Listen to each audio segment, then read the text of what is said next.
You cannot unknow something you already know. Your brain is often a free agent. It doesn't follow your commands. Let me prove it to you. I'll show you a very simple math problem, and you will try to control your brain such that it does not come up with the answer. Okay? Ready? 2 plus 2 equals? Did the number 4 pop into your head immediately? Of course. We will come back later to this. Now a different thought experiment. Think back to February 2020. The first cases of a novel coronavirus had already been reported in China. Then there were some instances of people with COVID in European countries, such as Italy. A few experts, back then in the minority, warned us that the world was on the brink of a global pandemic. Remember that? Okay. Now, try to evaluate how likely it was from the vantage point of February 2020 that COVID-19 would spread around the world, in fact causing a global pandemic. In other words, with the information we had back then, could we have foreseen that the pandemic was likely to happen? Of course, today, many people will answer, yes, we could have. That's what's called the hindsight bias. Also, the knew it all along effect, or what Americans call Monday morning quarterback. Really reflecting the old wisdom that one is always wiser after the fact.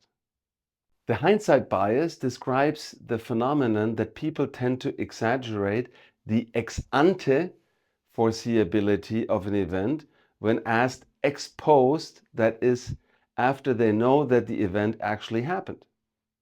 Numerous studies have confirmed that the hindsight bias is very robust. Why is that? Because we cannot unknow what we do know. When asked to go back in time to judge the foreseeability of an event, our brains are unable to shut out the information that the event did happen. And because of that, they start to draw connections and see patterns that will make the event seem much more foreseeable than it actually was.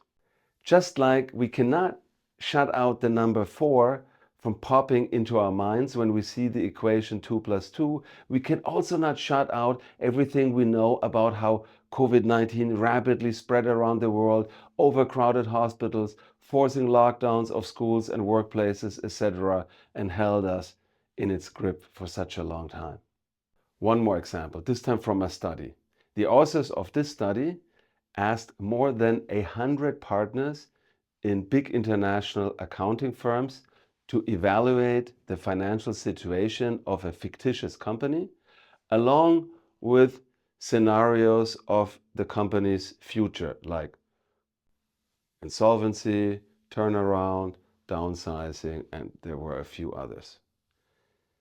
Those partners who were told that the company had gone bankrupt in the meantime considered this outcome to be much more predictable than those partners who made a clean ex ante judgment. You can see where this is going. Hindsight bias is hugely relevant in litigation and arbitration because in many situations the judges or arbitrators have to evaluate whether a certain course of events was reasonably foreseeable. But they make this evaluation with the benefit of hindsight. And that's a problem, as we will discuss in the next episode. Stay tuned.